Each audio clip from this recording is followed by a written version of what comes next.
تابعین میں احادیث کے سلسلے میں گرائیں قدرت خدمات سر انجام دیں گے۔ تابعین کی تعریف۔ خطیب بغدادی فرماتے ہیں کہ تابعی وہ ہے جس کو صحابی کی رفاقت حاصل ہو۔ یہ میں نے آپ کو بتایا تھا نا، صحابی کون ہوتا ہے؟ جس نے حالت ایمان میں کسی تیغہ تابعی خاتمہ بھی ایمان پر ہو۔ اور تابعی کیا ہوتا ہے؟ جس نے حالت ایمان میں صحابہ کرام کو دیکھا ہو اور وفات بھی اسی حالت ایمان میں ہوئی ہے۔ جی ٹھیک۔ ڈاکٹر صحیح صالح لکھتے ہیں کہ تابع وہ ہے جو کسی صحابی سے اس حالت میں ملا ہو کہ وہ مومن ہو اور اس کی موت بھی اس حالت میں واقع ہوئی ہو کہ وہ ایماندار ہو۔ حفظ حدیث۔ دور تابعین میں تابعی اور دیگر لوگ ہر وقت احادیث یاد کرتے رہتے تھے اور اس دور میں حفظ حدیث کا دورہ تھا۔ صحابہ پہلے آپ نے کل پڑھا تھا کہ سب سے زیادہ ان کو کس چیز پہ اعتبار تھا؟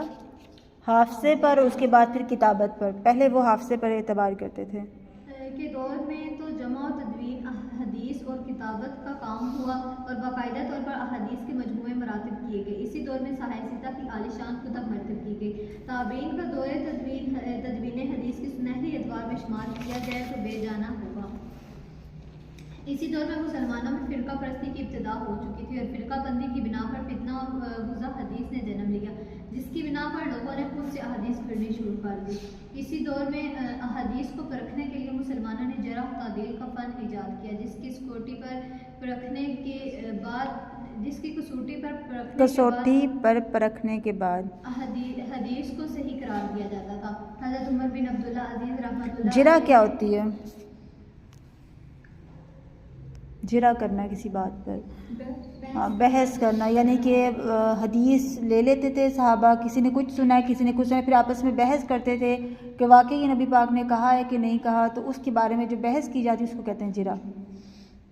حضرت عمر بن عبدالعزیز رحمۃ اللہ علیہ نے سرکاری طور پر عہدۂ صحابہ کرام کو مرتب کردہ تمام مجموعے جمع کرنے کا حکم جاری کیا تاکہ احادیث کو سرکاری طور پر محفوظ کیا جا سکے، کیونکہ 110 ہجری تک تمام صحابہ کرام وفات پا چکے تھے۔ حضرت عمر بن عبدالعزیز نے ابن حزم کو حکم دیا کہ وہ تمام مرتب شدہ مجموعے اکٹھے کریں، چنانچہ تمام مملکت میں فرمان جاری کر دیا گیا۔ ابن شہاب تراس ہیں کہ ہم نے عمر بن عبدالعزیز کے حکم پر مجموعے اکٹھے کیے اور پوری سلطنت میں مجموعے ارسال کر دیے۔ امام ظاہری پہلے شخص ہیں جنہوں نے عمر بن عبدالعزیز کے حکم پر احادیث کے دفتر سب سے پہلے جمع کیے۔ یعنی کہ صحابیوں کے بعد تابعین میں سے سب سے زیادہ جو نام آتا ہے وہ حضرت عمر بن عبدالعزیز کا ہی آتا ہے۔ انہوں نے پھر ایک کتاب بھی لکھی ہے، انہوں نے پھر آگے مطلب آپ کہہ لینا کہ جیسے ہم کتابیں بناتے ہیں مجموعے بنا کے انہوں نے جگہ جگہ پر ارسال کی تاکہ لوگوں تک نبی پاک کی حدیث پہنچے۔ موطا امام مالک کی تدوین۔ تابعین کے دور میں جو سب سے بڑا مجموعہ حدیث مرتب ہوا وہ موطا امام مالک ہے۔ اس میں امام مالک نے صرف مدینہ کے لوگوں کی روایت کردہ احادیث تحریر کی تھی، بلکہ صحابہ کے فتاویٰ بھی جمع کیے۔ فتاویٰ بھی جمع کی، جیسے فتاویٰ رضویہ ہے، ٹھیک ہے، یعنی کہ جو انہوں نے فتوے دیے تو ان کی کتاب اکٹھی کر کے انہوں نے وہ بھی کیا۔ مشہور محدث تابعین۔ اس دور میں بہت سے تابعین نے احادیث کے مجموعے مرتب کیے، جن میں کچھ نام یہ ہیں: عبدالملک بن عبدالعزیز، مالک بن انس، عبدالاسحاق، ابن اسحاق، عبدالرحمن سفیان ثوری، عبداللہ بن مبارک، امام اوزاعی وغیرہ۔ مسانید۔ اس دور میں متعدد کتب مسانید مرتب ہوئی جو کہ یہ ہیں: مسند ابو داؤد، مسند ہوتا ہے مسند ابو داؤد، مسند امام احمد بن حنبل، مسند ابن اسحاق، مسند طیالسی، مسند ابن ابی شیبہ وغیرہ۔ صحائح ستہ۔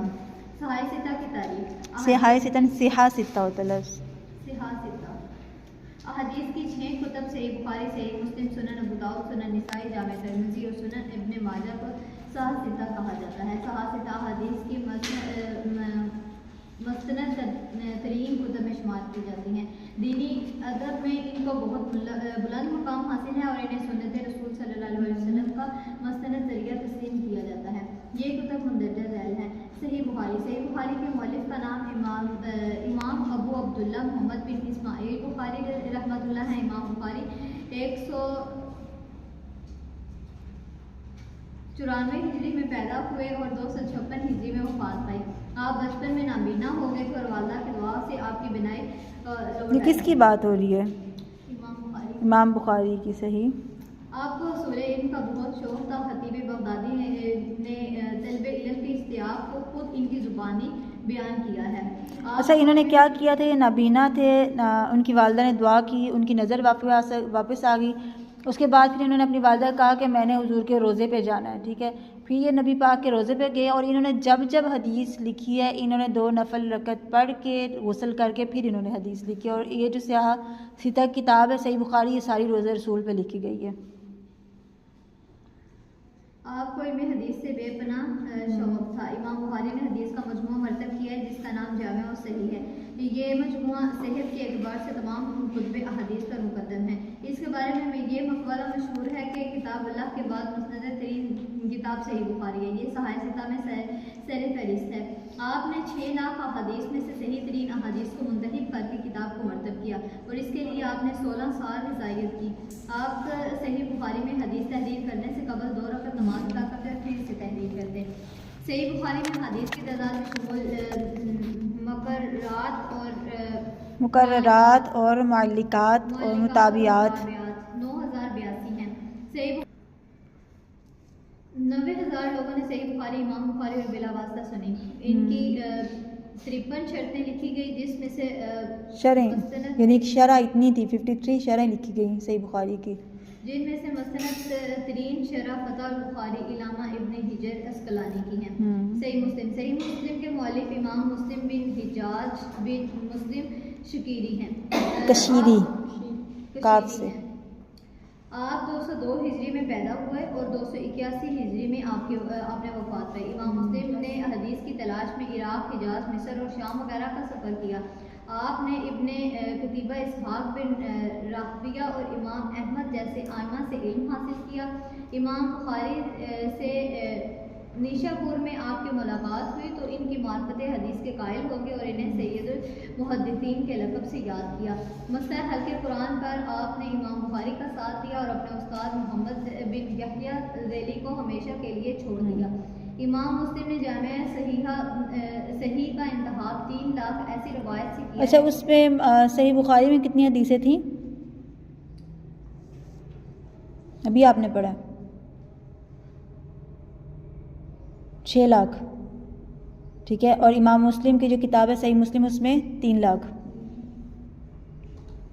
جن کو انہوں نے براہ راست اپنے شیخون سے سنا تھا. امام بخاری اور امام مسلم کو علم حدیث میں شیخین کہتے ہیں. شیخین کہتے ہیں یعنی کہ ایسے 2 شیخ جو صحیح حدیث پہ متفق ہوئے ہیں. ٹھیک ہے، صحیح بخاری اور صحیح مسلم ان دونوں کتابوں کو صحیحین بھی کہتے ہیں، یعنی 2 صحیح کتابیں، صحیح کی جمع صحیحین. اور وہ حدیث جو دونوں مجموعہ حدیث میں پائی جائیں اسے متفقن علیہ کہتے ہیں. اور اس حدیث کی متفقن علیہ ایسی حدیث جو صحیح بخاری میں بھی ہے، صحیح مسلم میں بھی، دونوں کتابوں میں پائی گئی ہے. تو اکثر آپ دیکھتے ہیں ہمارے سامنے حوالہ آتا ہے، حدیث لکھی جاتی ہے، آگے لکھا ہوتا ہے متفقن علیہ، یعنی کہ اس پر دونوں شیخین متفق ہیں اس حدیث پر، یعنی صحیح بخاری اور صحیح مسلم کے جو امام ہیں وہ دونوں اس حدیث پر متفق ہیں. امام ابو داؤد کا نام سلیمان اور کنیت ابو داؤد ہے. ان کی پیدائش 202 ہجری میں سجستان میں ہوئی. ابتدائی تعلیم حاصل کرنے کے بعد امام داؤد نے علم حدیث کی طرف توجہ دی اور اپنے دور کے مشہور اساتذہ سے تعلیم حاصل کی. حصول علم کے لیے مختلف ممالک کے دورے کیا اور اس کے بعد سنن ابی داؤد تالیف کی. ابو حاتم تحریر کرتے ہیں کہ ابو داؤد علم حدیث، علم فقہ، تقویٰ و خدا خوفی میں دنیا والوں کے امام تھے. فن جرح تعدیل میں بھی ان کی مہارت حاصل تھی. امام ابو داؤد نے اپنی سنن کی 4800 احادیث انتخاب 5 لاکھ احادیثوں سے کیا. سنن ابی داؤد کا شمار بھی صحائف ستہ میں ہوتا ہے. علماء کرام نے اس کتاب حدیث کو بخاری اور مسلم کے بعد کا درجہ دیا. علماء و محدثین نے اس کی متعدد شرح لکھی ہیں، خواشی مرتب کی اور اختصار بھی تحریر کی. امام ابو داؤد کا انتقال 4 شوال 275 ہجری میں ہوا اور آپ کو بغداد کے شہر بصرہ میں دفن کیا. آپ نے دیکھا قرآن پاک کی جب تفسیر لکھی جاتی ہے سائڈ پہ حاشیہ بھی لکھا ہوتا ہے، تھوڑی تھوڑی تفسیر لکھی ہوتی ہے. اگر آپ دیکھ لیں کنز الایمان دیکھ لیں، اس کے قرآن کا ترجمہ کریں لیکن سائڈ پہ تھوڑی سی تفسیر لکھی ہوتی ہے، اس کو کہیں گے جامع ترمذی کی ترمذی ہوتا ہے لفظ.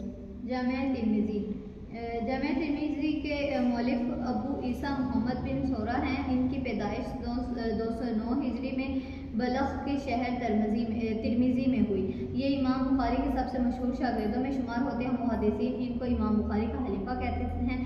آپ کئی برس تک علم حدیث کی تلاش میں مختلف جگہوں کا سفر کرتے رہے، خوف خدا سے اتنا روتے تھے کہ اس بنا پر آخر میں بنائی جاتی رہی۔ آپ کی متعدد تصانیف ہیں لیکن جامعہ ترمذی کو لوگوں نے بہت پسند کیا۔ امام کی جامعہ صحاح ستہ میں شمار ہوتی ہیں۔ ان کی خوبیوں میں حسن ترتیب، افادیت اور جامعیت کو نمایاں مقام حاصل ہے۔ آپ بہت بڑے مجتہد عالم حدیث تھے۔ فن جرح و تعدیل میں آپ کو مکمل عبور حاصل تھا اور علم اصول حدیث پر بہت اچھی نظر رکھتے تھے۔ امام ابو عیسیٰ نے 17 رجب 279 ہجری کو وفات پائی۔ سنن نسائی کے مؤلف کا نام عبد الرحمن ابن احمد بن شعیب ہے اور ان کی پیدائش خراسان کے شہر نساء میں ہوئی۔ اسی نسبت سے نسائی مشہور ہوئے۔ آپ نے طلب حدیث میں حجاز، عراق، شام اور مصر وغیرہ کا سفر کر کے جید العلماء سے علم حاصل کیا۔ عام طور پر ایک دن روزہ رکھتے اور ایک دن نوا کرتے تھے۔ حاکموں اور امیروں کی مجلسوں سے پرہیز کرتے تھے۔ اللہ تعالیٰ نے ان کو خوب دولت سے نوازا تھا۔ اسے خرچ بھی اسی پیادے سے کرتے تھے۔ آپ نے سنن کبریٰ تصنیف کی اور اس میں صحیح اور حسان نے سنن صغریٰ تالیف کی۔ آپ فن اسم الرجال کے بھی ماہر تھے۔ آپ کا شمار احادیث کی اہم نقادوں میں ہوتا تھا۔ آپ کے متعدد علوم پر دسترس تھی جس میں قرات، تفسیر اور فقہ شامل ہیں۔ اس کی سنن کو ایک خاص درجہ حاصل ہے۔ اس کی سنن کی متعدد شرح سنن ہوتا لفظ، سنن نہیں ہوتا، سنن ہوتا ہے۔ آپ کی سنت کی متعدد شرحیں اور حواشی تحریر کیے گئے۔ آپ نے 13 صفر 303 ہجری میں وفات پائی۔ سنن ابن ماجہ کے مؤلف کا نام محمد، کنیت ابو عبداللہ محمد بن یزید بن عبداللہ بن ماجہ ہے۔ آپ 209 ہجری میں پیدا ہوئے۔ امام مالک متفق علیہ ثقہ تھے۔ فن حدیث اور تفسیر کے علاوہ علم تاریخ کے بہت بڑے عالم تھے۔ آپ نے احادیث کی تلاش میں کوفہ، بصرہ، عراق، شام، مکہ اور مصر وغیرہ کا سفر کیا۔ آپ کی 3 تصانیف بہت مشہور ہیں، تاریخ، تفسیر اور سنن۔ اور سنن ابن ماجہ کو سب سے زیادہ شہرت حاصل ہوئی، اسی بنا پر سنن ابن ماجہ صحاح ستہ کی 6ٹھی کتاب شمار ہوئی۔ سنن ابن ماجہ میں وہ احادیث موجود ہیں جو کہ باقی 5 کتب احادیث میں نہیں ہیں۔ سنن ابن ماجہ کی 1500 ابواب ہیں اور 4000 احادیث بیان کی گئی ہیں۔ سنن ابن ماجہ کے حواشی اور شرح بھی تحریر کیے گئے۔ آپ نے 22 رمضان المبارک 273 ہجری میں وفات پائی۔ اصول اربع سے مراد اہل تشیع کی کتب احادیث ہیں اور اہل تشیع کے نزدیک صرف وہی احادیث قابل اعتماد ہیں جو اہل بیت حضرت علی رضی اللہ تعالیٰ عنہ اور ان کے اصحاب کی سند پر منقول ہیں۔ اس کی سمجھ آئی ہے؟ حدیث اہل تشیع کون ہوتے ہیں؟ جو اہل بیت کو زیادہ مانتے ہیں، مطلب یہ نہیں کہ شیعہ کو کہیں گے عام الفاظ میں، یہ نہیں کہیں گے اہل بیت کو ہم کم مانتے ہیں۔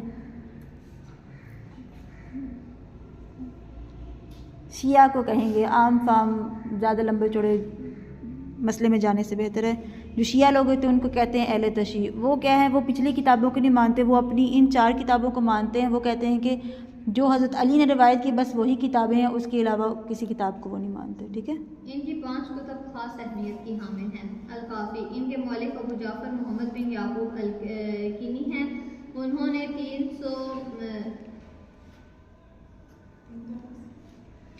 350 ہجری میں وفات پائی۔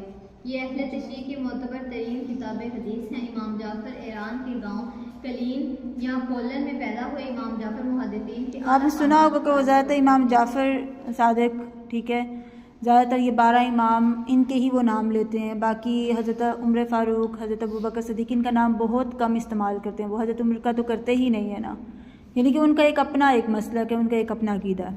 ابتدائی تعلیم انہوں نے گاؤں میں حاصل کی اور اعلیٰ تعلیم کے لیے رے چلے گئے، جہاں انہوں نے متعدد جید علماء سے کسب فیض حاصل کیا۔ آپ نے جو احادیث اکٹھی کی، دور و نزدیک کا سفر کر کے متعلقہ افراد سے مل کر ان کی تصدیق کی اور تحریر کی۔ اس مقصد کے لیے آپ نے بغداد میں 20 سال قیام کیا اور درس و تدریس اور تصنیف و تعریف کے کام میں مشغول رہے۔ اہل تشیع کے نزدیک یہ 3 صدی کے عظیم مجدد ہیں۔ شیخ عباس الکیمی نے اپنی کتاب میں انہیں 3 صدی کا مجدد کن کو؟ امام جعفر کو۔ الکینی تقی اسلام کے نام سے جانے جاتے ہیں۔ من لا یحصرہ الفقیہ، یہ کتاب ابو جعفر محمد علی بن بابو یقمی نے تصنیف کی اور 381 ہجری میں وفات پائی۔ الاستبصار، یہ کتاب ابو جعفر محمد بن حسن توسی نے تحریر کی اور وفات 460 ہجری میں پائی۔ تہذیب الاحکام، یہ کتاب ابو جعفر محمد بن حسن توسی نے تالیف کی اور 460 ہجری میں وفات